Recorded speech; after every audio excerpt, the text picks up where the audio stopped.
I did not. She was. Okay, Not we're- Matt Miller-Novak, Matt from Clovernook. Oh, Matt Shad. Yeah. Oh, that's awesome.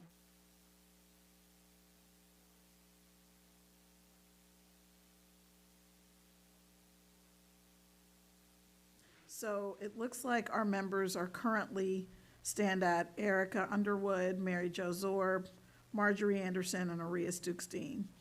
I'm assuming that Ms. Blythe will join us again. It's when she's back on council. So, the majority, it would be 3 of us, since there's a total of 4 of us. Ms. Zorb has been excused from this evening's meeting. So I did take a look at the rules. Okay, so we have an agenda. I'm still working on all of the meeting minutes from whatever meeting minutes are missing, I'm working on all of those. I'm just working to make sure that they're all up to date and in the way that they need to be, and I'll have those done definitely by the end of the year, because apparently I'm supposed to send those to the clerk. That's what the rules say. Let's see, the traffic ordinances, I know that those have been taken up by City and Community Development and Recreation, and I don't think that we should duplicate the efforts, so I'm going to just let that committee handle the traffic ordinances, and the only reason I say that is because it says under our committee, we're responsible for revisions and updating of NCH city ordinances, but City and Community Development has already started talking about it, so we'll let that committee handle that. For old business, we still have legislative procedure outstanding, and since Matt Miller-Novak is no longer on our committee, I think that what I'll do is I will kind of take that over, meet with the law director to try to figure out like what a good procedure would be, and then we can kind of figure out how to incorporate that into our council rules. I guess we were kind of spoiled at one point because all of the members of council were on this committee, so we could actually figure that out together, but now, since there's a smaller number of us, we'll have to figure it out and then take it back to council. I believe that is Ms. Dukestein is arriving, so we now have a quorum. Okay, I saw it. That's okay. So, our current members stand at 4. Okay. So, in order to have a quorum now, we need to have 3 of us present. I thought it was half of us have to be president, or have to be Well, president. we did the 4 out of 7, so it must be, it could be 3.5. Yeah, that's right. No, half of the people on the committee, not half of the people on the. So 4 out of 7. Somebody else is pulling up. I don't know if they're coming here or not. It just says quorum. It doesn't But we say, did talk about it, and it said we said 3.5. I don't know. It just says quorum, so we probably should figure out, or, I could look at Robert's Rules of Order, which I also have, but to try to figure that out. It's definitely, it's moot because there's 3 of us here. So, meeting minutes will be updated as soon as possible. Traffic ordinances have been taken up by City and Community Development, so we're not gonna duplicate efforts with regard to that. Legislative procedure, I'm just gonna meet with the law director, to try to figure that out. And then, legislative procedure, just to basically, if we wanna suggest edits to ordinances, if we want to have a new ordinance written, Right. what procedure he would like for us to use to do that. Does he want it only coming from the committee chairs and then coming to him? does he want everything funneled through one committee and then to come to him? That way we can assure that we have a timely response to our request.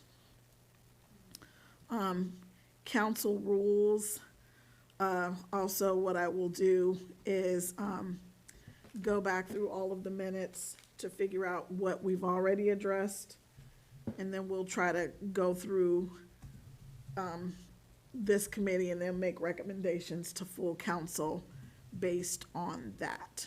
Does anybody have anything with regard to that, the council rules?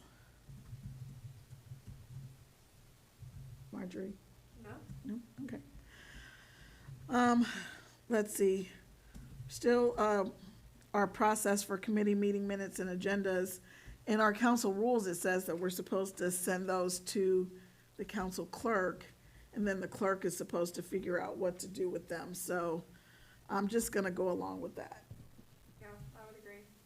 And we'll just kind of leave it at that and then let the clerk figure out kind of what to do. And I think probably the digital housing of our documents and everything is probably a problem for administration. So we can just, kind of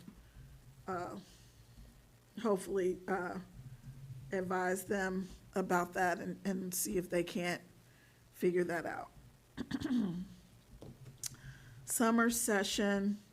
So now, Ms. Dukestein, you get to see why I was so, I'm, Against summer session. yes, against us cutting out meetings during the summer. Because it was really difficult to explain without you actually having to encounter it. But now, having encountered the wanting to add the extra meetings around the holidays and knowing now that we have a budget that we have to get done, we have to get 3 readings in before December 31st, and we only have 2 meetings. And we have a cleanup ordinance that we have to get done by law, and we have to have 3 readings on that because, we have members who don't like to suspend the readings, and we don't have 3 meetings. I mean, there's only a finite number of meetings in a year. So what is your opinion now? Still don't want it, but I understand why it's necessary. In transparency, I definitely understand why it's necessary. I will say, so, okay, I mean, you know that I'm not a fan of summer session. I think it's silly. But the stuff that we're having special meetings about right now wouldn't be fixed with us meeting over the summer, because like the cleanup ordinance, we can't get in until the end of the year. So it's not like that would really, we can't do anything about that over the summer because it doesn't come until the end of the year. And stuff with the budget, I feel like that's not really on us. It just kind of depends on when administration brings that to us. And if they don't bring it to us till the end of the year, we can't really do anything about that. But I also agree. I think summer session is silly, and I think that there are lots of times, other than budget stuff, where I'm sitting there like, okay, well now, we have to really speed this up because, government already works slow. We don't want it to work at literally half the speed during the summer, which is what it does. So I totally agree. I think summer session is silly. If somebody can't make it to a meeting, we're already very accommodating with saying that they're excused. So I don't really see that being an issue if somebody wants to go on vacation. So I agree with you. I think summer session is silly. Okay, so I think at the very least, what we can do, what this committee can do is maybe we can go to council and move to eliminate summer session. What do you think? I'll back you up on that. What do you think? Madam Chair, Yes? when you say eliminate summer session, that means that you plan on having the two meetings every month instead of one each meeting. That's correct. Okay, thank you. Yep. And that, at the very least, we can get that done, I think. I think that'd be great. Yeah, I just, Madam Chair, yes, and then there will be legitimate excuses for vacation. of course. Okay. Yeah. I think we're course. already very accommodating to that kind of stuff. I don't think that's ever really been an issue. No, not necessarily. According to our laws, if you miss more than, there are two Mondays for first and third. If you miss both of those, then we don't get paid. That was the rule. We're not supposed to, Right. but typically, what has happened in the past, because we've had a council member who has missed 2 meetings in a month, and I don't believe we enforce that rule against her. And I think, I'm sorry to interrupt, go ahead. No, you're fine. I was gonna say, I think that's only for unexcused, right? Right, But if we excuse them, and if we say, oh, this person told us in advance that, they're gonna be out of town, so they can't be there. well, So unless somebody has a, they weren't excused always. It's, oh, yeah, oh, no, yeah, honestly, I think, And I'm gonna be honest, I go out of town for a month every summer. yeah. which is, I mean, that's perfectly fine. I mean, it's excused, so, Right. I mean, and I think that, I think that we still have things that we need to get done, and, we can, we still have work that we need to do, because I've even commented that we probably should meet more as a committee, but there's just not enough time Right. in the day to try to get that, to make that happen. And So- one thing I always express what my personal wants are, but I'm not here to only vote for myself. I'm here to vote for what moves our city. So wherever we land in terms of keeping progress forward, I just threw that out there. No, I mean, I think, in the past, we've had people who have just no call, no show, Right. repeatedly. And even then, we've been very gracious and very accommodating. And we've, allowed for 1 or 2 misses under those circumstances. So I think that, with advance notice, I just don't see that would be a problem. And you're right, most people do get the 4 weeks, 3 to 4 weeks in summer. Yep, so we'll send that back to, at least in summer session, back to, I'll ask that it be added to the agenda, not for the special meeting, but for the first meeting in December, for us to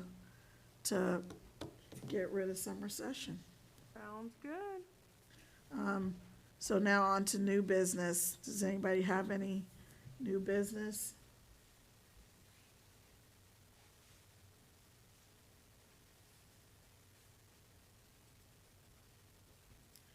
I feel like we haven't met in so long. Right, we didn't meet last month because I thought we had to have a quorum. Right. And I think I was explaining to Marjorie before you came in, we don't actually have to have a quorum to meet, but we do have to have a quorum to refer anything back to council and for me to report to council on what happened at the meeting.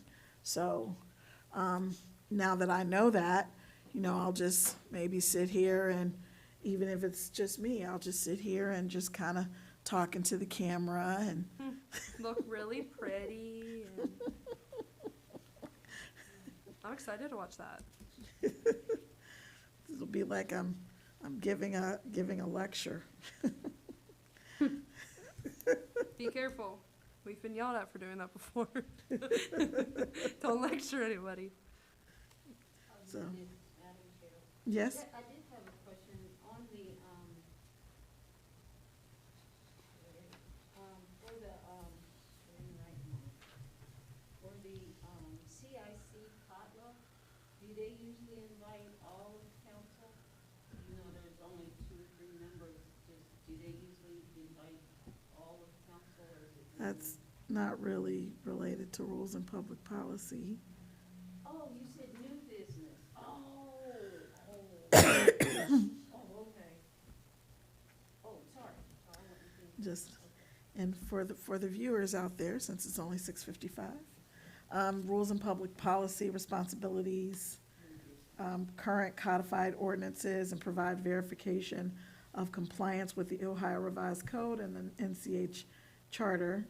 From time to time, as the need arises, the committee will recommend necessary changes to North NCH Rules of Council, matters concerning council procedures and rules, Committee of First Contact for Citizens with Public Policy Concerns, responsible for revisions and updating of NCH city ordinances, gatekeeper for council memorials, not sure what that's about, No idea. committee for resolutions and ordinances as deemed necessary by council and council president. And then it just says miscellaneous, perform other duties as assigned by the president of council, so. Yeah, sorry, Whose job is that, Madam Chair? The what now? Is that someone's job Is Do what what? someone's job? that you just read, or? by council. That's the president. Rules and Public Policy Committee. That's, Oh, okay. those are our I responsibilities. saw that, yeah, I saw that. Yeah, sorry, our, city community development and recreation committee stole your traffic ordinances. It's, We're again, not doing anything. no, I was about to say, it's perfectly fine. Yeah, no, it's perfectly fine. Okay, so, with that being said, I don't hear any new business. Are there any, I have a ton of action items. I'm going to, surprise everybody and get everything all done and ready to go. But I'll make sure I send the summer session to the agenda so that it's on the agenda and we can vote for it and, or vote against it and, have everybody go like, oh my God, you're trying to change things. Anything else anybody else wanted to talk about? I don't think so. Get us being all efficient. Okay, well, it is 6:57, and our meeting is adjourned, and we will adjourn until 7:30 for public safety. Thank you. Your minutes are done. I'll send them Thank to you so much. Thank you, thank you, thank you. You are so welcome. And they're much better than those ones I did the other day. That was embarrassing when I said those. I was like, wow, I didn't realize I took no minutes.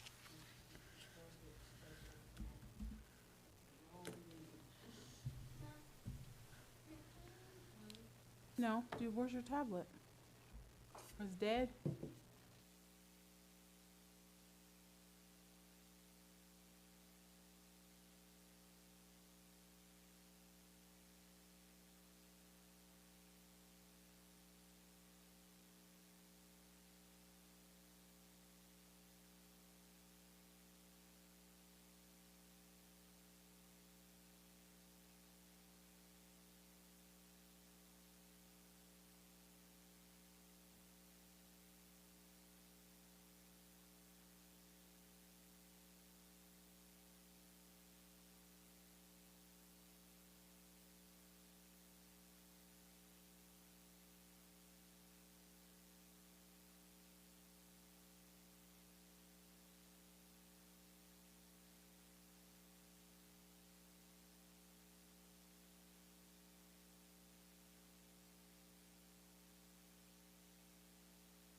safety meeting.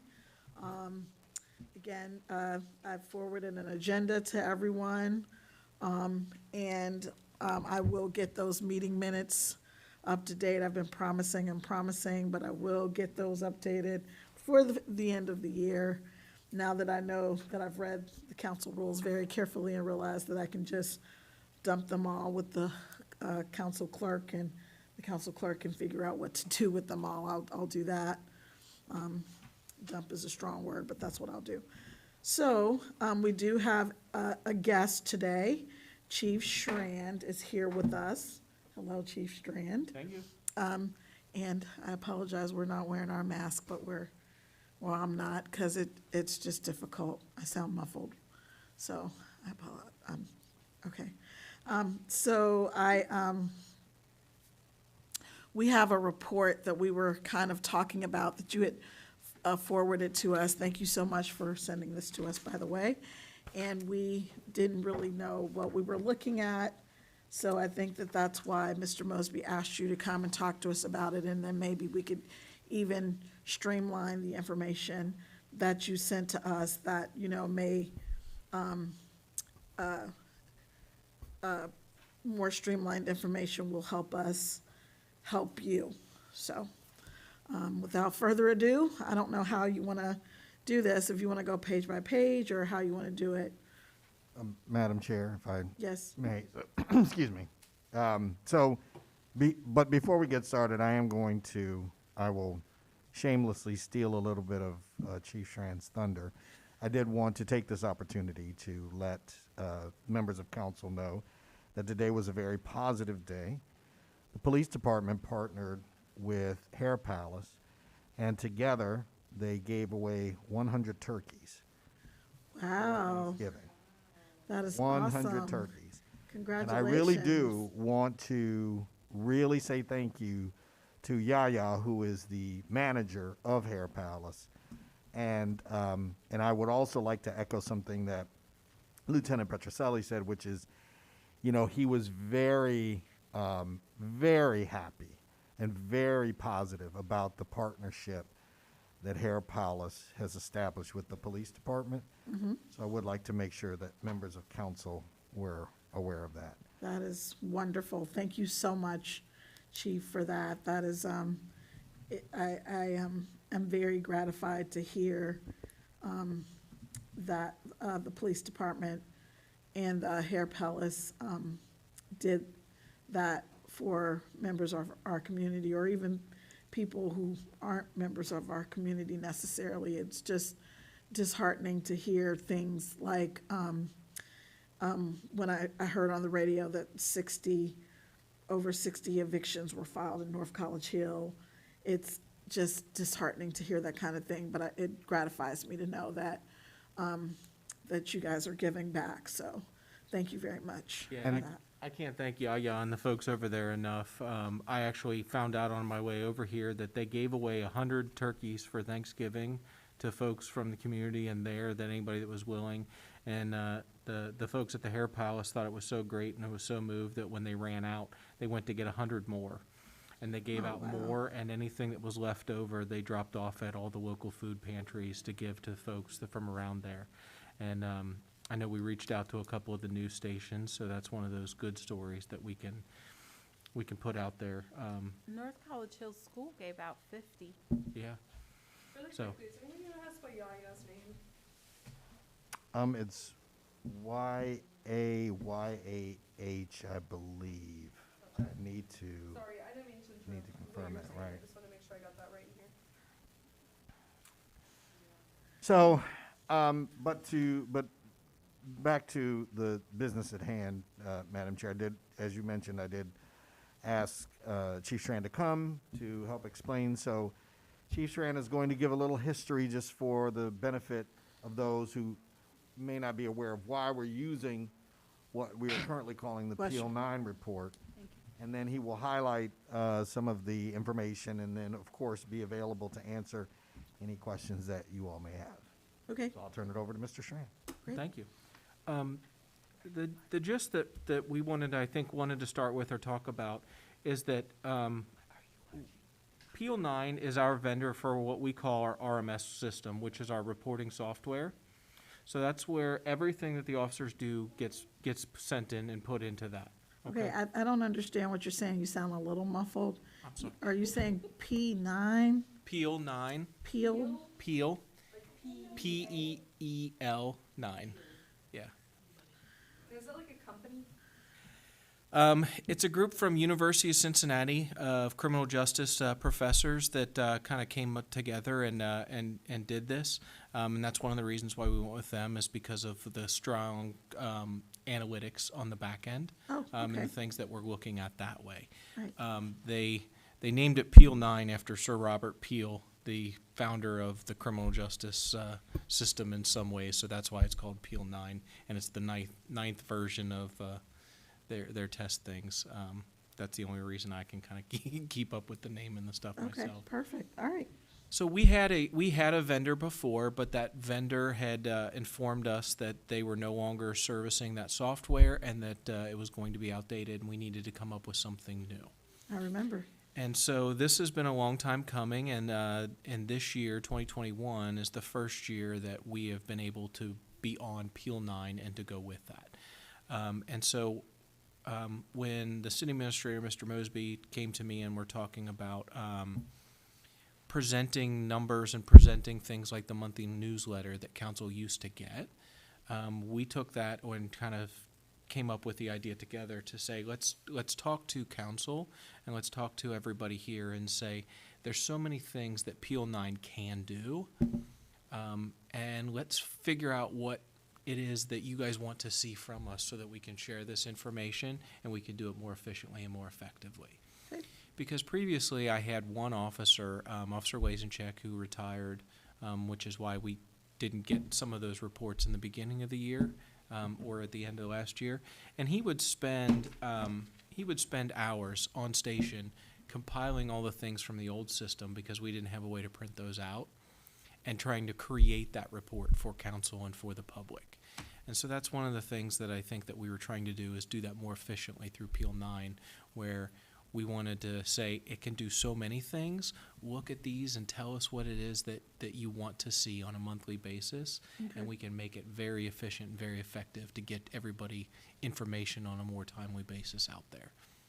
And so I think that was kind of the start, is to show everybody from the August one, I believe that's the one that everybody has, the August one. Here's just some of the things that this system can do. So tell me what could be helpful, and let's kind of go from there and see what we can do, putting that information out there to not only council members, but also members of the community. Okay. Okay. I have a question to start off, if we don't mind. So what is our, just so that way when we're going into this, we can kind of have a clear head of why we want what we want. I know that this was a discussion last time too. What is our motive for having this information? Are we having this information? What is our motive for having this information, basically? Well, I know what that is. That's me. When I first joined council and I was immediately placed on the Public Safety Committee, the very first thing I asked for was statistics from the police department. I just for multiple reasons, when you're looking, whenever they submit to us a budget, and, it makes us understand kind of why they need what they need. Right. But if we can't see, like, what's happening or what they're doing, or, for example, if we were to see that there's a lot of juvenile things happening, then we know maybe that's something council can address with the school board. Right. If we can see that kind of information, then we can do our part to try to help them, in the ways that we can help them. Perfect, yeah. But then, we ran into the whole issue with the software being out of date. And, then I asked Mr. Mosby if we could buy the new software. And then, of course, I went round and round with several of my colleagues about the cost of the software and the, and as is my habit or tradition, I didn't let it go. So, I think that's maybe a part of the reason how this came about, I think. No, I would agree. No, I definitely, I mean, as you guys know, I love transparency. So, I mean, I definitely love to know all this kind of stuff too. But I just wanted to, like, make sure that we kind of stated why exactly, just so that I can better understand what we're looking for. And then the other thing is, it's like when the citizens came and told us that, you know, they're witnessing all of these things. Well, if I'm looking at the report and there's nothing being reported on that street, you know, then there's gotta be some kind of disconnect there, right? Right. So, obviously, we don't have a report from the time that they were saying, but that would be a good use of this information, so. Madam Chair, if I Yes. could also, I think it's partly my goal or my dream. Some of the smart folks that I've learned the best from always said that crime is not a police problem only. Crime is more of a community problem. Absolutely. And that was one of the things that I think that I would like to see from this is by sharing this data and the stuff that when things come up, like you so rightfully pointed out, when we have a rash of vehicle break-ins in a certain neighborhood or something else, it's not just coming from me. It's not just coming from the police department, that as a community, we're rallying around that to try to get that to stop. And I think that the overall goal always should be that all of us band together to make North College Hill what we expect it to be, Right. and reduce the crime as much as possible. And I think this goes a long way in helping that. Okay, Madam Chair, yes. if I could add one more thing to that. You know, I want to reiterate, I just had a wonderful talk with our president, Mr. Graver. And, you know, one of the points that he made to me, which really stuck with me is, you know, there are several things that I know that we would like to do, but of all of those things, there are three things that we really need to get right: our police, our fire, and our roads.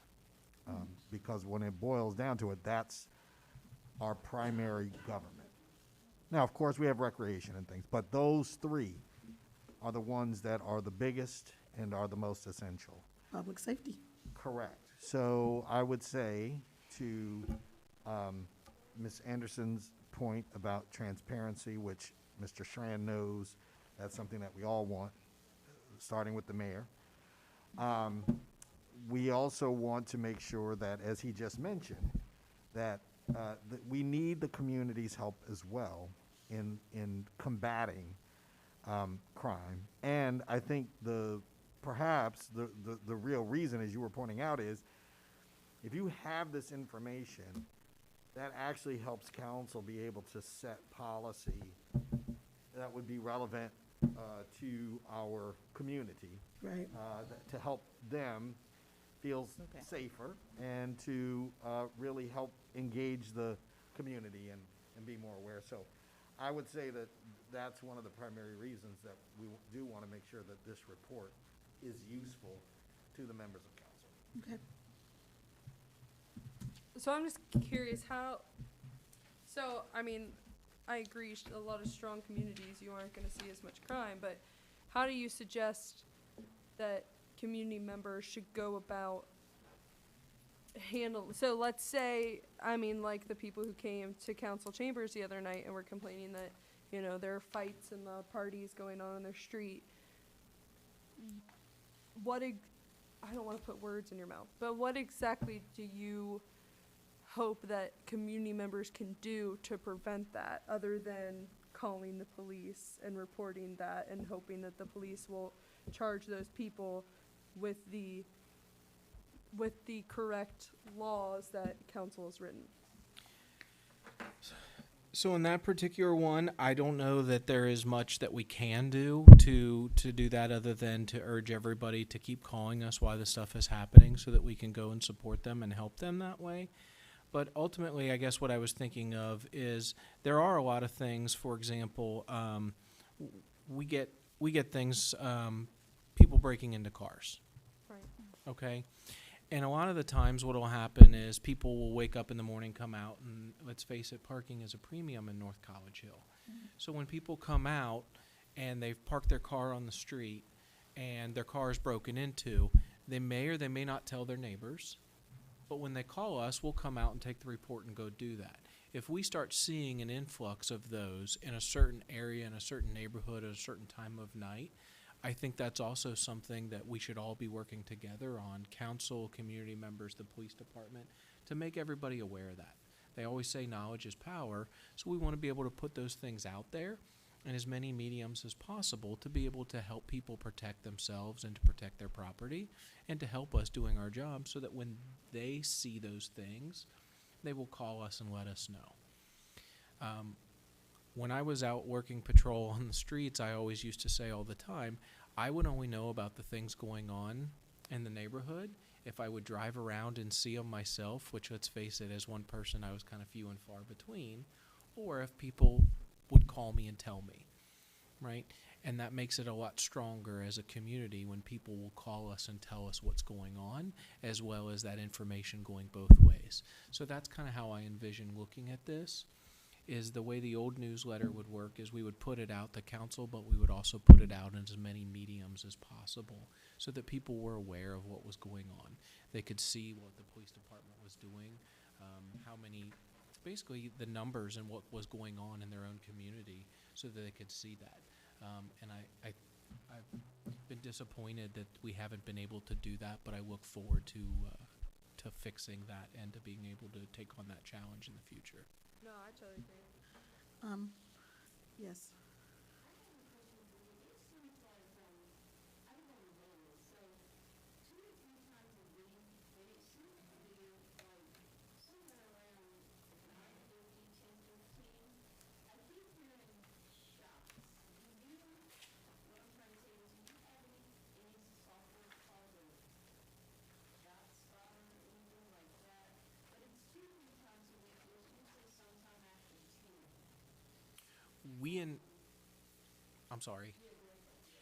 We in North College Hill do not have the shot spotter yet.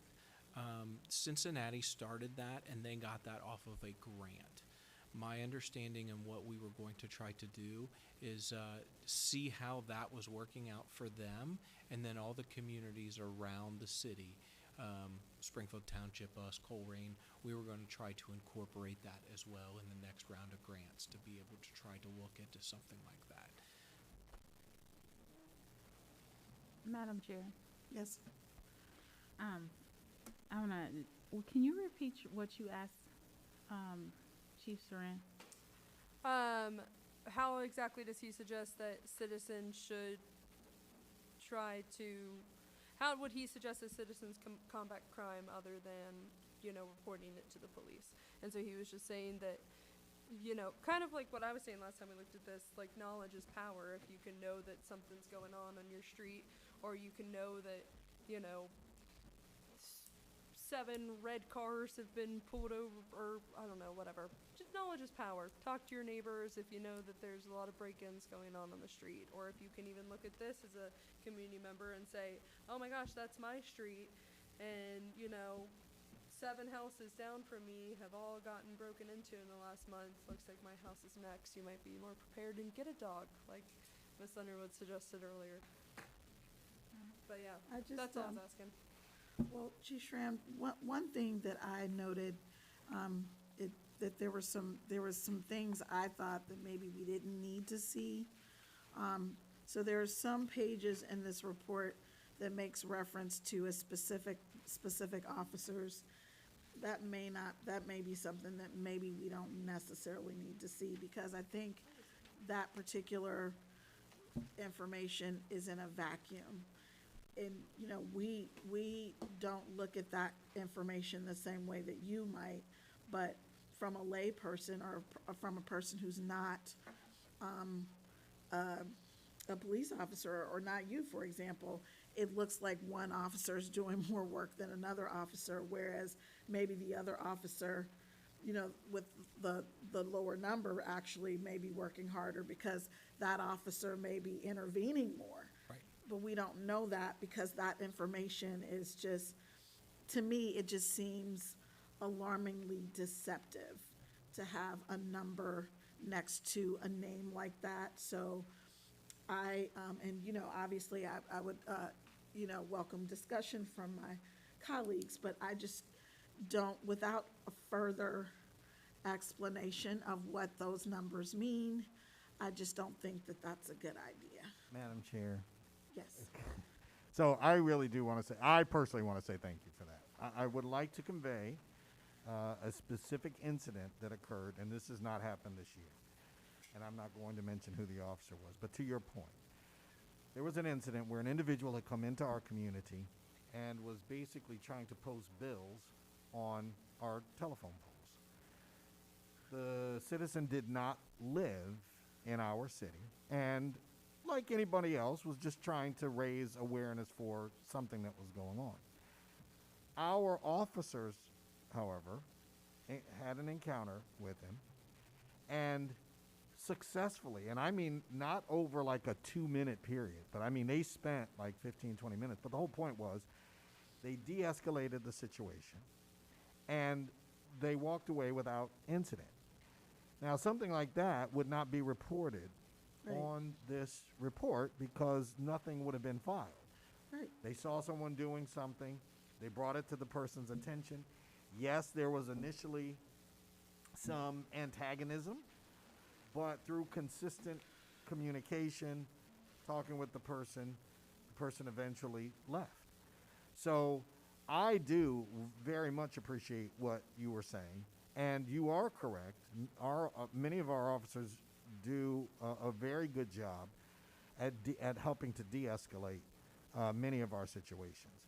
And as I pointed out, and as you pointed out, those things you wouldn't see that on a report because there would be really nothing to report in that situation. Right. So you're saying that, I'm sorry, Madam Chair.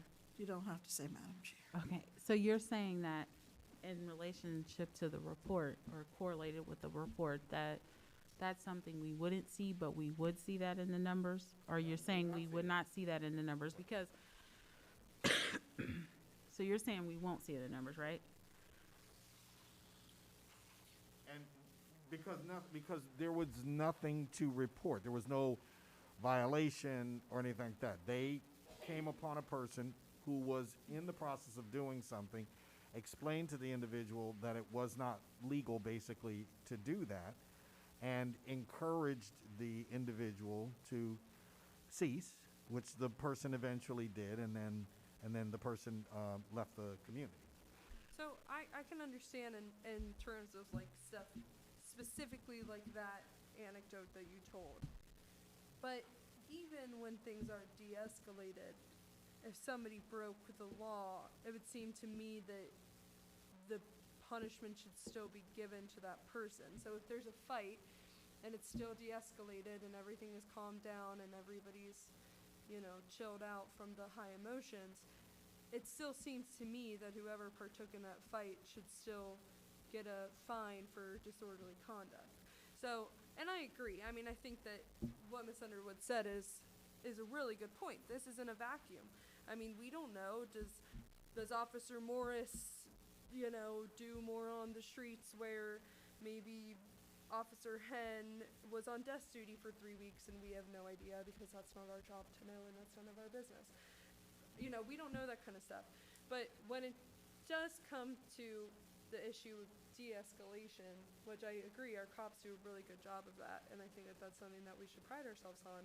I still think that in a separate note of what we're talking about here, people should still be getting in trouble for the wrong stuff that they're doing. I mean, that's why we have the laws there. They're not just there to, sit on the shelf and look pretty, but. Okay. I'm gonna Madam give Chair. you, no, and I'm sorry, I didn't mean to interrupt you. And again, you don't have to say Madam Chair, but I understand why you do, but I just want to give you like just a little food for thought. Yeah. Some of those laws or some of the laws from a criminal justice standpoint, and I am a social justice warrior, I will admit that, but some laws are written or were written initially specifically to target a specific community. Oh, yeah. So I think the de-escalation efforts that police officers employ. I think we should encourage that kind of thing.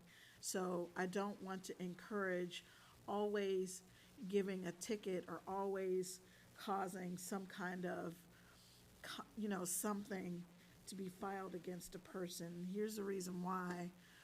When you give someone a ticket, and even a traffic ticket or a, disorderly conduct ticket, is not necessarily something that you're gonna get jail time for. It's something you're gonna get a fine for. But what does get generated is something called a control number. And the sheriff keeps track of control numbers for everyone. And even if your record is expunged, like your record is gone forever, your control number still shows up in the sheriff's records. It still shows up in police records. So they pull over a car and they scan a license plate, your information shows up with that control number. And I am not a fan of giving anybody a control number, and just the name of it, control number, to me, it's ominous, and it is ominous. I'm just not a fan of giving anybody a control number who doesn't need one. And I think that that's why, we have overcrowded jails and overcrowded prisons, and I'm not, and I understand the need for but I think having a strong police presence, having them there to de-escalate that kind of thing, so that people know, like, what, maybe I'm planning on going to beat up so-and-so, but, the police are gonna be there, I'm not gonna do that. I would rather have that than, have every young person in our community have a control number, which you carry around for the rest of your life. And it is, I know it is horrible. It is a horrendously awful thing. And those control numbers just don't go away. So I just want to say, that's the other side of the coin, of giving everybody a ticket. I just appreciate the fact that the officers didn't give everyone a ticket. So I'm sorry, Ms. Dukestein, you were saying something. So I'm gonna be honest. I'm in a really big impasse with the whole documentation, the whole police, and it's not negative or positive. Because the reason that we're looking at this document is to just try to understand things more transparently. There are some questions in the mind of council. There are some questions, and there should be some questions. We're on the precipice of passing a new budget.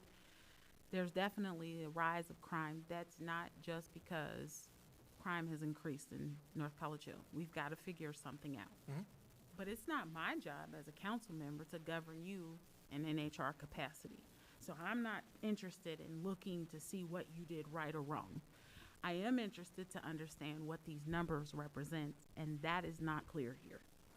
And I'm not saying that in a way that should be uncomfortable to you. I'm saying that in a way that says, I don't know what I'm looking at.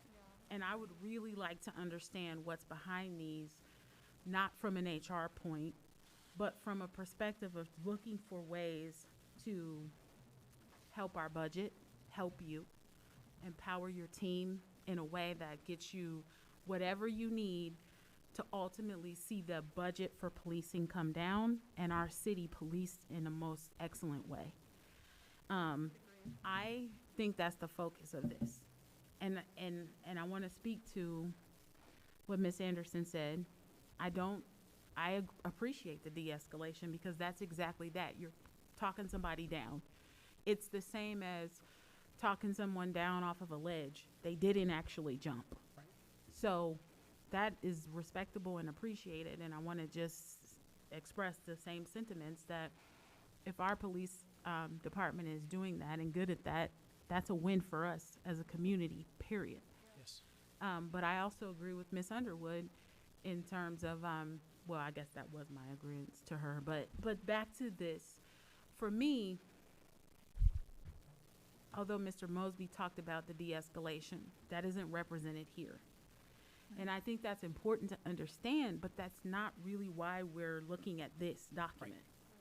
And so, in the budget, there's like all these things that fall into these line items, and they're like, you know, there's an amount that's like put out there for this. When I'm looking at those, I don't know what I'm looking at that encompass in that particular amount unless someone explains it to me. I don't know the right questions to ask to get to what needs to be talked about. Okay. So that's where you have to, in my opinion, help us. I feel like this is an ambiguous document where it's not really telling me that. So how council asked Mr. Mosby to kind of express that with the budget, and I'm trying to just give that as like an example, is where are the big pockets where we need to be focused on? What in your opinion, what do you think they are? Because it's a problem that we have to solve. We have to get better. It's such a big part of the budget. It's not specifically our task to govern all of that, but we have to come up with putting you guys and empowering you on the right track to do so. We can't do that if we don't understand the document, but sometimes it's just not even knowing what questions to ask to get to the right place. So that's my 2 cents. Okay. And so, I guess what I want to share with everybody is, and that's one of the reasons why, and that was beautiful, because that's why we're here. What you guys have in front of you is a multi-page document that when I go into Peel 9, I print out on a monthly basis, and I look at everything, and it's kind of called the Chief's Report because it encompasses everything. And so that's why we're here, is because we just printed out everything for you, and I think that you guys are already picking up on not all of it applies to everything that maybe council wants. For example, Ms. Underwood mentioned, and rightfully so, that on the 3rd page here, okay, it'll have things for officers for offenses, okay. Those are things in the chief's report, because remember, this encompasses everything. Those are things that I look at, where the individual officers, and it'll talk here about the total officers for offense. That would be Andrew Morris took 16 offense reports in that month of August. Okay, well, those are things that I use from an HR standpoint for evaluations. Okay, because at that time Andrew Morris was the young officer. He was in field training, so his name was on everything, and he was trying to learn how to do everything. So anything that came involved, he was jumping on that to try to do everything on second shift. Karen Patterson, kind of same thing. She was the leader on day shift. And then you go on down the list and you look at Craig Cheney and why he potentially only has 3. Well, he was the detective, and then I only moved him into a road or patrol position for only maybe the last week in August. So for the most of the time he was. So all those things that way, those are numbers that I use for different things, and that's why we just printed everything out and said, tonight in this meeting, let's just have an honest conversation about exactly that. And we can talk about that, and I can be here and available to answer any questions that you may have on any of those pages, and what maybe works for you guys and what it is that you want to see. And that way we can also ask the right questions together to say, what is it that we're looking at? What is it that we're trying to achieve from this?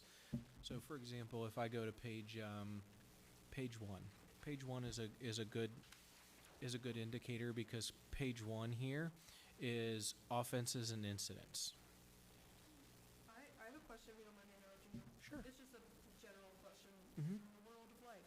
What's the difference between theft and burglary? I can tell you. Please. Theft is anytime you take anything that belongs to someone else without their permission. Burglary is actually when somebody breaks into your home. And when somebody may or may not, may be present or is likely to be present. So a burglary is actually somebody breaking into your house. Gotcha. Okay, thank you. Sorry, that's all. Carry on. Sorry. And so I think that's even broken down in other places. And again, this gives me access to so many different things. And when I look at it, it can be overwhelming when you don't know what you're looking at. And that's one of the reasons why we wanted to be here tonight, to help kind of clear that up. Because when I look at the thefts, I'm looking at the thefts from several different ways. For example, I'm looking to say that, and I think there's a report later on that gives almost thefts by address, right? So I can tell you that based on my career here, 7132, that address, 7132 Hamilton, is going to pop up quite a bit. Well, that, UDF?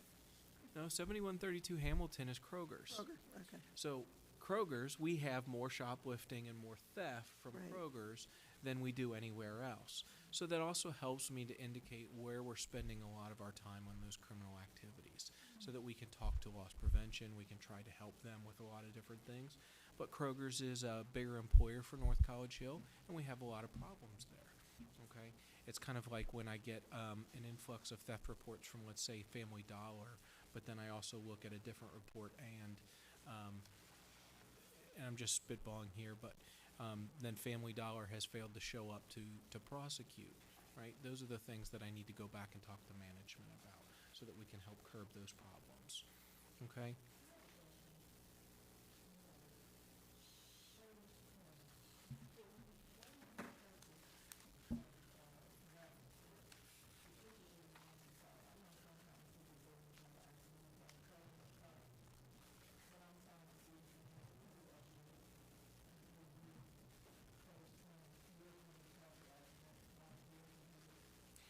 I think it gives us so much information. I don't even think I know what to do with half of the stuff that they give me, to be honest. But yes, on the page 20, you've got vehicles of traffic accidents by color, and then vehicles of traffic accidents by vehicle year. I think what they're trying to look at here too is to try to determine if there's any anomalies, meaning there's a whole lot of things for the state that OSP would look at to say, and comparing that to, let's say, like last year we had an influx in our deaths by accidents, to see if there's some correlation there with the safety measures, the seat belts and or airbags, things of that nature. By the way, we don't need that. No, we don't need that. I'm so glad it's useful to you. We don't want it.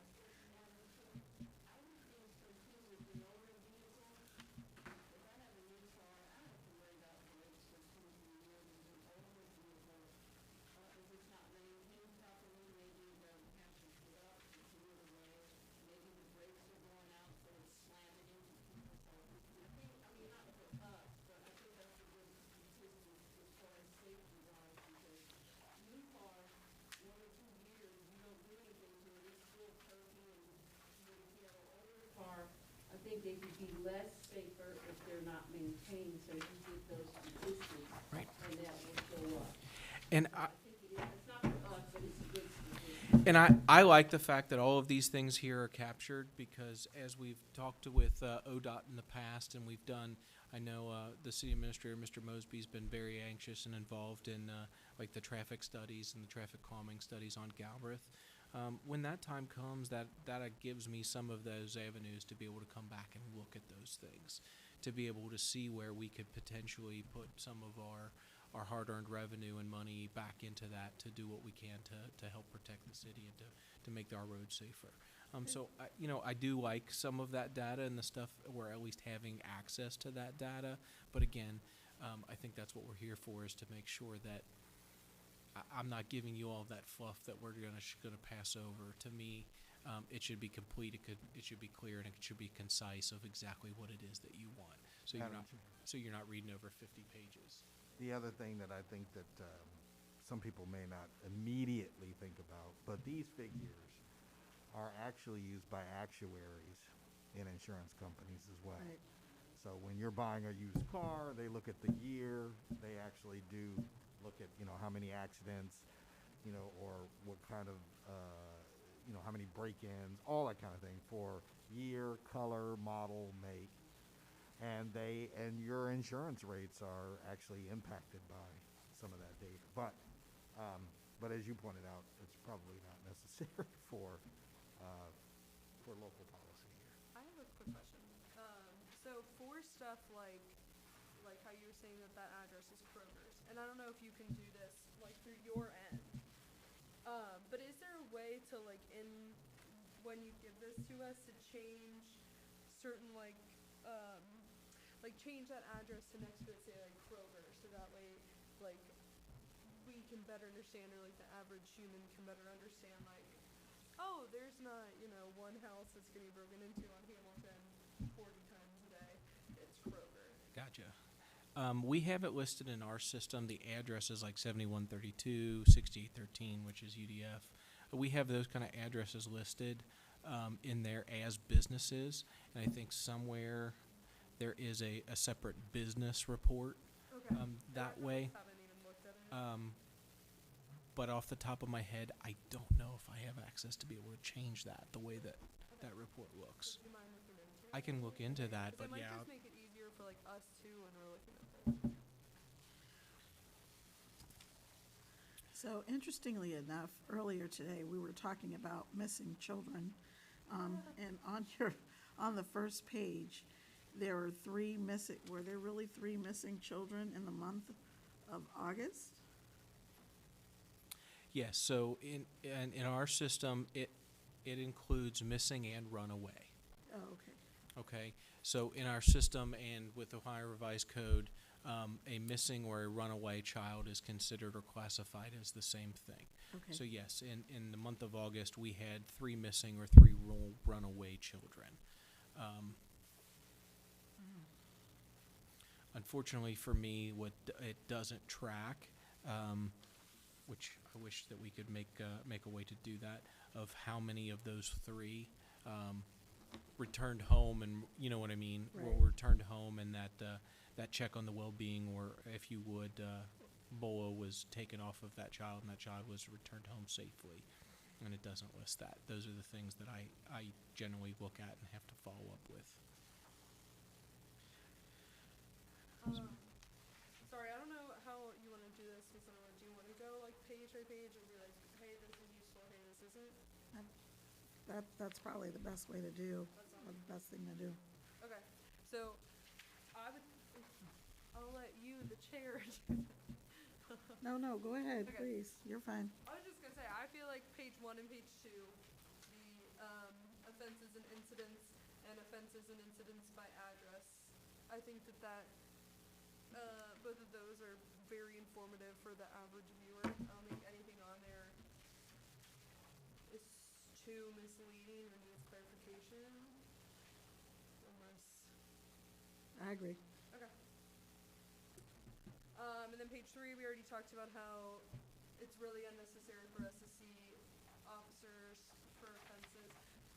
If for some reason, and I'm not. Miss Anderson, can I stop you for just 1 second? I apologize.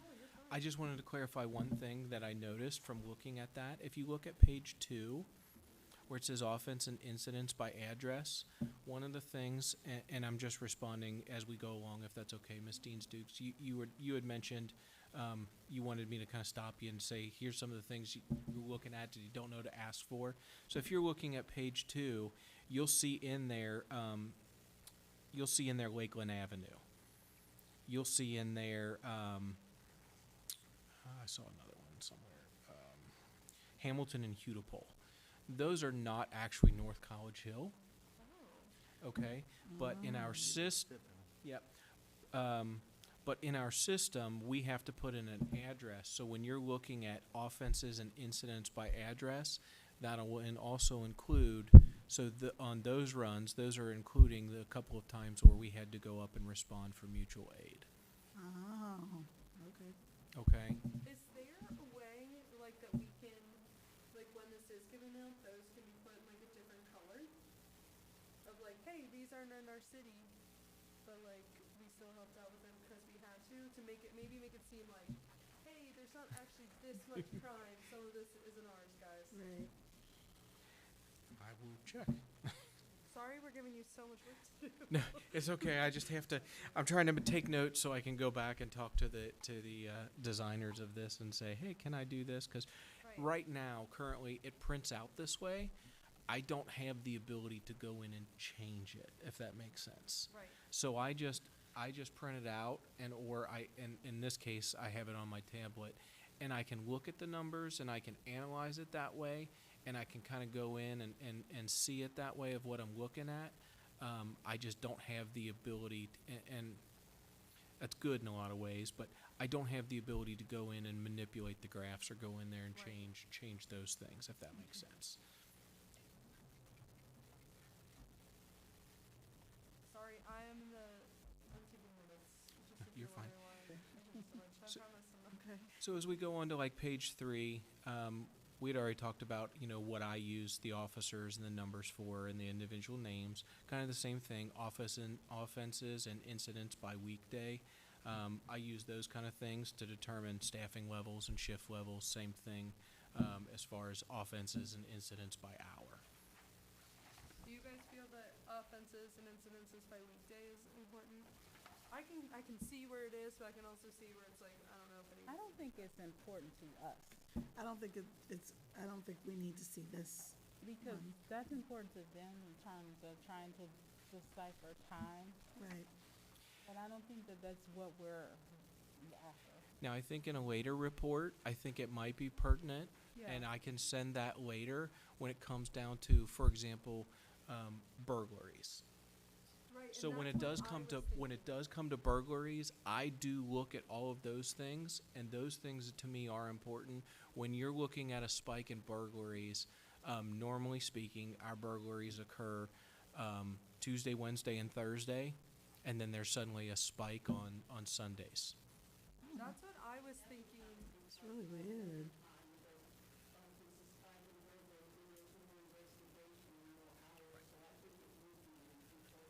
And so those are the important things I that I look agree. at when it comes to those specific things, not, and so when we're talking about like page 3, I use that for my staffing levels and the things that way. That may not help you, Right. per se in that. But when it comes to the specific crimes and breaking it down by days of the week, hours, the things like that, those spikes do help us. So for example, and I use that as the example because with the burglaries, we determined based on those things that the daytime burglaries were happening Tuesday, Wednesday, and Thursday because that's when the burglars felt that people were not going to be home. They were going to be at work. Right. And that's Because of a long weekend on a Monday or Friday, they weren't doing it, so it was only Tuesday, Wednesday, and Thursday. And then I looked at, and I found out why, and I couldn't for the longest time figure out why Sundays until I went back and looked at all the reports and found out that everybody that got burglarized on Sunday said they were gone to church. To church. Yep. And that's why I was thinking it might be helpful if people can look at this and see, oh, there are more, exactly what he was saying. And There's so- more car break-ins on Saturday night. Right. I'm So gonna make- so they'll listen out. Right. So those were the things that in my perfect world I would love to communicate, and we would love to be able to send those on. So even if you don't get that monthly, but I send it on, and with the instructions of this is why we're looking at that, so we can be aware of that. I think that makes us stronger as a community. Okay. So is this on page 3, the offenses and incidents by weekday? This is just all of the That for that month, that's just all of the offenses by day of the week. So is there a page in here that talks about the individual crimes by weekday of the week? I was looking, but I didn't look very far, but I can keep looking. So page 4 doesn't seem very relevant to us. Okay. No. But again, if there's something that's like the amount of burglaries happen more, I don't know. You know, Well, if there's something remarkable that you notice in a report that we're not please give it to me. receiving, Yes, maybe just kind of send that on to us, I think, but I don't know. No, I agree, yeah. Madam Chair, And that's since why- you did say that, I was gonna mention this. Again, I definitely appreciated something that Ms. Dean said, and it helped me formulate something in my own mind, which is, if we are going to make the communication effective to council, what I heard you saying was that it's actually not just the data, which I'm going to use the term tangibles, because it's actually a mixture of tangibles and intangibles. So yes, there is some basic data that can be collected, but then there is also the information that is not necessarily gathered through Peel 9. And those are perhaps the anecdotes or the examples of how our police, like I did today, for example, Right, using this opportunity to share about our police department, giving away these turkeys. right. And more important, the way that I would say it is obviously developing police-community relations. And just to your point, I would really like to hear more of that kind of thing. And what I will tell you is that I would liken it to when you have a best friend and they only tell you when something goes wrong with their spouse. So it just makes it seem like their spouse is the worst person in the world. They never come and tell you about when the spouse brings flowers or when the spouse cooks dinner or the good things. But, they just need to vent about all of the bad things. So it just makes it seem like there's only bad things happening. And so when we get these reports and we just see, all of these things, we don't get to hear about the turkey giveaway or the fact that, there was some kind of thing that could have blown up into multiple arrests, multiple people getting control numbers, but it was de-escalated. We don't get to hear about that always. And those are the kinds of things I think I would like to hear about. I personally would like to hear about the good things. And I think that I've even written letters to the various news stations, I don't want to hear death, doom, destruction, devastation, depression, just what I call the horrible Ds. I'd like to hear great things also. So I would appreciate that. And I would love that. I know right now they're talking within the department and through different things that we're trying to come up with a community service award. And so maybe we can touch base on that as well, because I would love to have some of the folks that are really doing a good job out there in the community be recognized, not just by myself, but also by, I think, council members and the Be things wonderful. that way. For example, I know that they took it upon themselves a couple weeks ago, the police officers in the union, and they went up there to Kroger's and they did the Cram a Cruiser event. And they, within that day and those hours, they were able to fill almost 4 cruisers worth of stuff. And they had so many items for Thanksgiving, they were able to fill almost an entire classroom, if you would, of tables at all 4 of the local places to give out to food pantries and the things that way. And that's something that they do year after year around the holidays, and it's something that they really take a lot of pride in. And Wow. I have some of the same folks who volunteer. I mean, that's all volunteer. That's all them in uniform doing it on their own time just to give back to a community that they love. And I echo your sentiments, and I think that those are things that we should start recognizing them for, and that everybody Absolutely. else should get to hear. Absolutely. I think there's probably a lot of that goes on, and we just don't get to hear it because people always yell the loudest about the bad things that happen. But we need to yell just as loudly about the great things Yes. that happen. I think, those turkeys, I would love to know about. Well, I thank you for sharing that, but that's just, I would appreciate good news. Can I make a suggestion that when we do start or not we, but when you do start releasing this, monthly or quarterly or however often you choose to release it to us and to the community, that maybe you include a letter with hey guys, this is the statistics of what happened, but here's also what happened in our police department this quarter or this month that, isn't highlighted in this and can't be. So stuff like the turkey stuff, or oh hey, this number looks different and here's the context for it, just Yes. so you guys are more aware. Obviously, I mean, that's up to your discretion if you want to do it, but just a suggestion. No, I think it's a great suggestion, and I think all of those things are what we're trying to get to. Right. And I think what we're trying to do is do that monthly so that we can all be in better communication. I would think, if Facebook is good for the police and firemen, because I noticed in the past 3 or 4 months, Chief Fells, he posts positive things, and I think your department does too, but I like Facebook because a lot of the citizens are on there, so it's good for the citizens to know the positive things that you do also. And Facebook's a good place to start. Just with a caveat that, I think that there are trolls on Facebook, and I find that very annoying. And I've noticed that there are some departments that turn off comments for, and I think that it's okay. I'll check with the law director, but as long as you don't allow one person to comment and another one person not to, I think that's perfectly fine. So I would be okay with posting, the good things, as long as you just turn off the I just don't want the trolls taking over, because some people are going to be miserable no matter what you do or say. And I just don't want the miserable people to, I don't want to hear about your misery. If you want to be miserable, be miserable, like. And I feel like they can go and do that on the private Right. community pages on Facebook. Absolutely.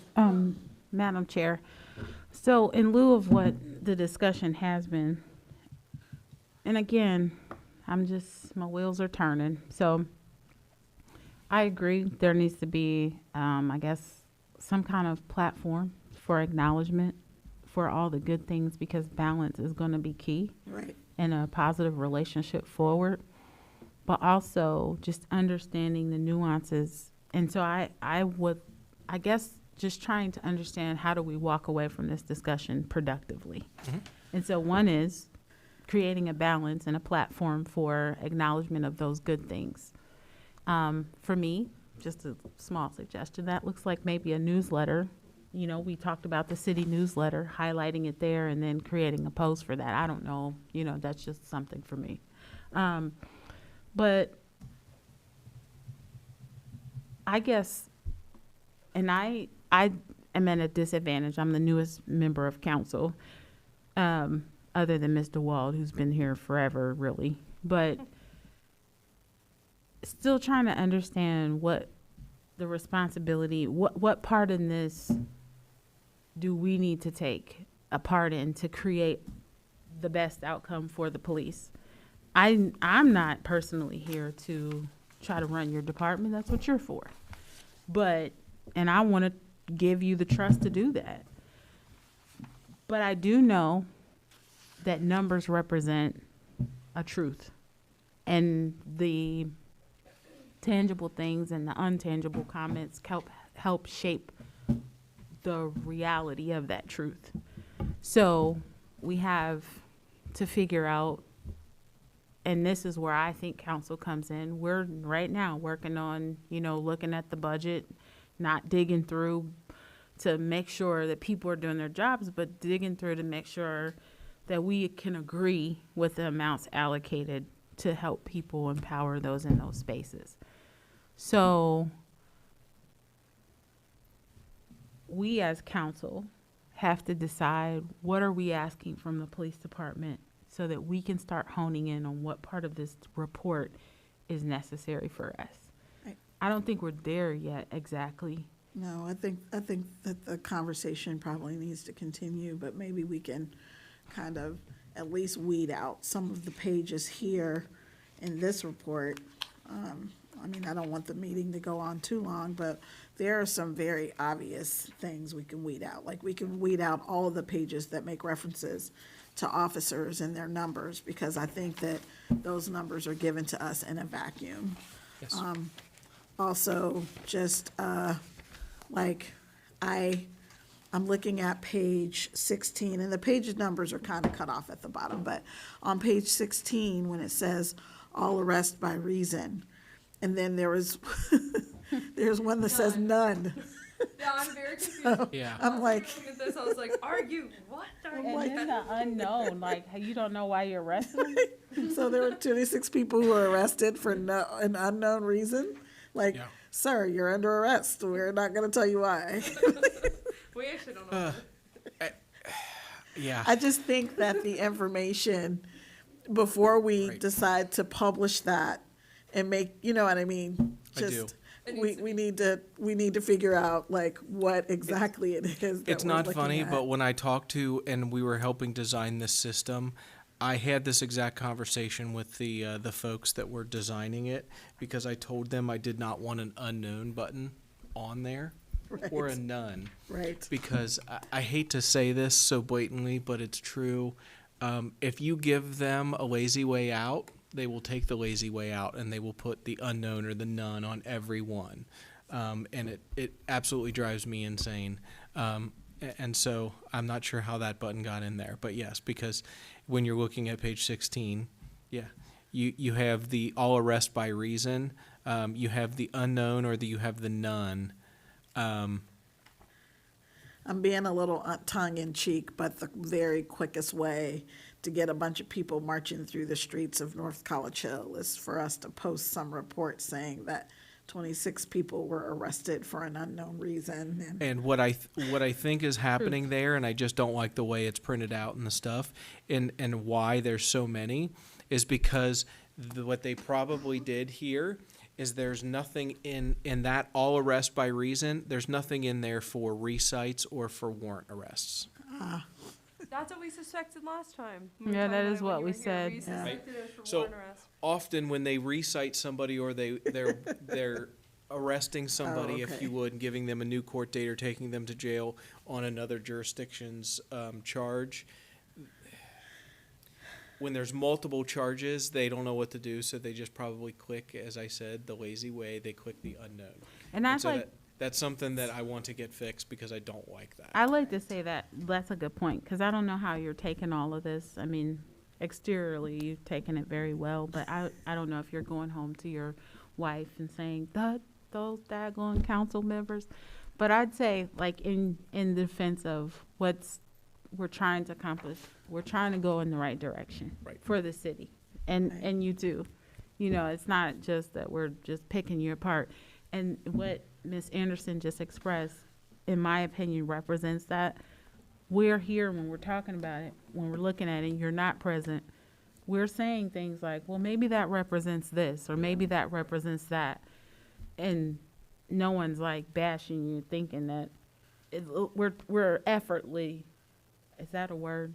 We're trying to come up with what we think it might be to put it in a good perspective. We're not because- trying to assume that you. Yes, No, and at I least I'm not. no, and I think anyone appreciate it, else and is. I look at my job very simply. Okay, I am the custodian of these records, but they are not mine. Okay, I don't hoard them, you know, and so I also look at it from this standpoint. I have always just wanted to leave this community and this department better than I found it. And so I have no problem sitting up here taking constructive criticism. I appreciate it because I always want us to get better. And I always want us to get better for the community that we serve. And so if there's something that we can look at or discuss and we can find a way to get better, then I'm all ears and I would love to do that. And so I appreciate these kind of conversations, and I would, honestly, I would love the opportunity to come back and to follow up on many of these conversations so that we can work together to get better. Because ultimately, as I stated before, I do think that crime is a community problem, not just the police department, and we want to be active participants in that to try to make this community better. Okay, so since we have you here, there is one thing that I would like to talk to you or ask you about. So we had like a bunch of citizens come from one particular street to talk to us at a council meeting. I guess there was there was a fight or something that was going on. What is the best way for citizens if something's happening in progress? Do you want them to call the non-emergency number or should they just call 911? Call 911. So I know that you're watching. We know because you came to our meeting We have the chief here, and he's saying that if there's something in progress, call 911. But the community complaint was that they did call. Yeah. When they came, nothing happened. So I guess I don't want to say students, but younger people, some of them were from the high school, they said, and some of them were not even in. Yeah, it North Couch Hill. seemed to them that some of them were like above 21 age. that were Yeah, coming and to they fight. said they came out with their hands up like, don't shoot. And instead of dealing with these like massive fights that go on the street, the police, in an effort to de-escalate, kind of just talked them down. But the young adults are not stopping there, and they're not feeling that their voice is being heard, and that the trouble is on their street and on their street consistently. Yeah. That it's So not they just have- a one-time thing. It's happened. Yes, it's happened several times. And so, is that how you guys took it? It was Richards? I wasn't really clear on whether they called 911 or the non-emergency number, though. They But- said that they called 911 and that when the police showed up, that's when the kids were like almost mocking the police by saying like, "Oh, look, hands up, don't shoot. Like, you can't shoot me, you can't do anything." Oh, Like, okay. That's what it seemed like to me, that the MCH police were there, that this has happened multiple times. The police officers will de-escalate, will calm everybody down, and then everybody just leaves and goes home and nothing happens. And that this has happened, they said multiple times, and that every single time it just is like, oh, and nothing happens. Everybody's free to go. Gotcha. So, and again, I don't know the particulars, so I'm just kind of going off of what everybody has told me. But again, that's one of the issues that we run into or we deal with is, as I stated earlier, I only know about the things going on if I drive around and I see them myself, or if people like everybody tells me what's happening. It's kind of the same thing when we show up in a community and we show up on a street. We can only really take action on the things when we see them, when we're the witness ourselves, to be able to take that to court, or if people come out and tell us who it is and what they saw and are willing to stand up. That's one of the reasons why I'm so adamant in saying that, crime is truly a community problem, and it takes the community as a whole to band together to be able to actually curb those things. Okay. And so without going or having too much detail, that's what I would recommend. My general rule of thumb is this: if it's something that's actively going on, call 911. If it's something like an overtime parking complaint or something like that, call the non-emergency number. If people have questions about anything that happened or what the officers do, have them feel free to call me at the office, or the best way to get a hold of me, honestly, is email. Have them email me, and I will do my best to get back to them. I have people email me all the time, and that's what I do, is I look into those things to make sure that we're doing things correctly and that we've got the information. So I want to honor or be respectful of everyone's time, and it is 8:38.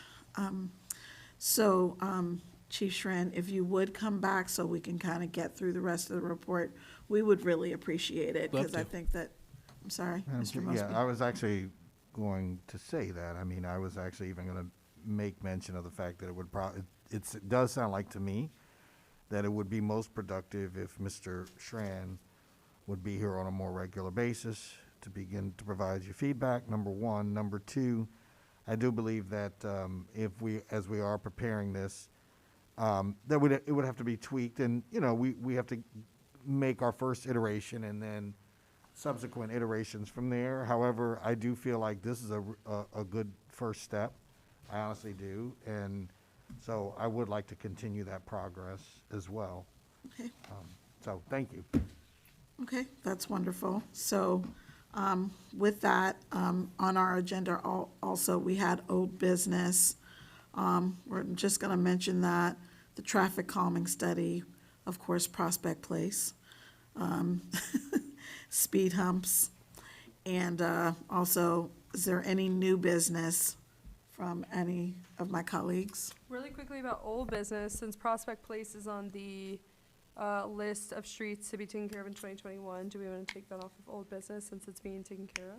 Not until No. I walk past Prospect Place and it's been repaved and it's all beautiful. Perfect. And- No, I and can I I- just didn't know if, sorry. No, can I make some clarification? I'm glad you actually said that. So, we do have it on the schedule. Right. But it won't happen in 2021 specifically or 2022. What I was saying earlier, I think, is that, every year, of course, we have a series of streets, and then we also are applying for money, as you all know. Right.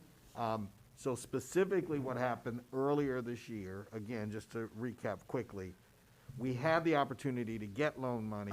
I remember. Council told me no, so we didn't go after it. Yeah, So I what we're remember. doing, What we're doing Not now. all of council. Not all Well, of what- no, council. well, Some of council. would right. just like to Council- make very The clear. majority of council. The majority, voted right. Correct. So what we're doing, and I have talked again to the engineering firms, when we are applying for our skip funds for next year, we're going to put that on, as a request.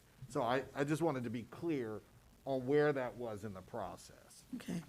But it actually is on our radar, and one way or another, we are gonna look to get that one resolved. And I just, to your point, Mr. Mosby might run off and move to Florida next week. We don't know. And I just want to make sure that if he does that, I'm just going to remind everyone that Prospect Place still needs to be addressed. And so it'll stay right there in the middle of my agenda. Yes. I had a question. I noticed that speed humps are on the agenda. Have we put up those portable ones on different? No, we do have them. No, they have not been installed just yet. There is one other concern. I think most of you know this because we had discussed this. When we put those in, the one concern that we have in particular is the impact that will have on our snow plows. So that is something that I'm working on right now as we are preparing for that, quite frankly, because we're coming into that season. Okay. So it may have to be that we will. Wait until the after, warmer, in the right. spring. Okay. Also, But does that mean we have to pick them up in the winter every time? Well, no, that's gonna be the other thing. I would not advise of doing that because although they're not permanent, They are anchored. every time you pick them up, right, you're making holes in In the the ground. road, And then right. you are wearing on the asphalt. Right. And that will compromise the asphalt there. Right. So I think that's one of the reasons that we have to be very strategic about how we. Use them, Use those for pumps. sure. I will say that we did go ahead and purchase them. I would only like to say this, and I believe, Ms. Underwood, you may be familiar with these. Some of you all may as well. But if you've ever driven down Bobolink, which turns into Yes, Edgewood, absolutely. they do not have speed bumps, they have They have speed humps. humps, right. Now, those humps are a little more expensive because they're wider. Wider. However, the impact of for example, of a snow shovel on that is much less. Right, Than what you would have on a speed bump, which is shorter and harder. right. So, as we're talking about that is one thing that I wish we had have considered doing that actually in some streets, like our through streets. So Betts. Can and we Livorno. return them? I'd have to I honestly don't know right now. I'd have to go back and look. Yeah, What I were think the- that we had mentioned that at some point, Yeah. and somehow we got to the removable ones, but I know specifically, I mentioned those ones on Bobolink. I think that those are very effective, because my mom lives right around the corner from there. That so- they are. I live right Yeah. around the corner, and I don't. sorry, like 'em. what's the difference between the two again? Your So a speed bump is the smaller, speed bump. right, and that's They're exactly like what a- it is. It's a bump. This- It literally is a bump. The hump is a wider one, and it covers a larger area in the And you're street. saying that a speed hump is easier for the It's snowplows? less damage Okay. on a car, and it's also less damage to a snowplow, and then the snowplow can go over that easier Right. than it could a speed bump itself. Hump A speed hump. Right, yeah, I'm Anyhow, trying to, yeah. I just wanted to bring that up too. They Okay. really do slow you down, by the way. No, I know what he's talking about. I just I'm like trying to type these notes and I'm like, a speed bump, but a speed hump. And I was just getting really confused and I just needed to make sure I was reading this right. Okay. So is there any new business from anyone anybody want to I was mention? just gonna suggest on new business that, I don't know how often, we are gonna ask Chief Saran to come back, but maybe we need to have the next safety committee meeting, safety committee meeting, just with us to talk about what points we wanna kind of focus on first. Okay. Sure, So that when we come back, we can be more direct with our or questions. strategic, or Or what we strategic. could do is try to adjust the time and notice, put everybody on notice, since our rules and public policy meeting only lasted 30 minutes, we can encompass that additional 30 minutes for public safety, and maybe we can do it that way. So I think that's what I was thinking about. So that was a really good idea. I was thinking that same thing. Do you have an objection or Not at all. anything about that? Okay, so I Oh, think I maybe was- we'll do I- that. If you did do that, you would just have to, Madam Chair, just make sure that you. I know, put people on notice. The meeting would start at 7 o'clock. as Right, opposed to 7. absolutely. Sorry, let me finish typing this. I have one more thing I was gonna mention. Because I know that we also wanted, Chief Schramm and Chief Fells here when we were talking about the traffic calming stuff, because like way back when we were talking about it, we were discussing certain things, but we weren't sure how they would appreciate those with the emergency vehicles. Right. So for when we do start talking about that, if we want to keep Chief Strand and then invite Chief Fells here for Right. when we talk about that, just to keep that in mind too. Absolutely. Any other new business?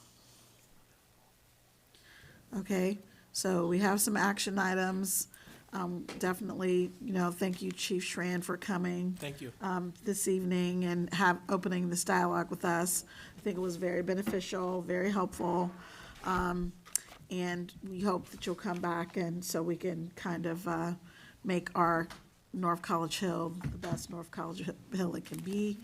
It great again. I think I have to go. And our meeting, I'm gonna say it's adjourned, it's 8:47. Our meeting is adjourned. Thank you so much. Thank you. You don't like my slogan? Make North College Hill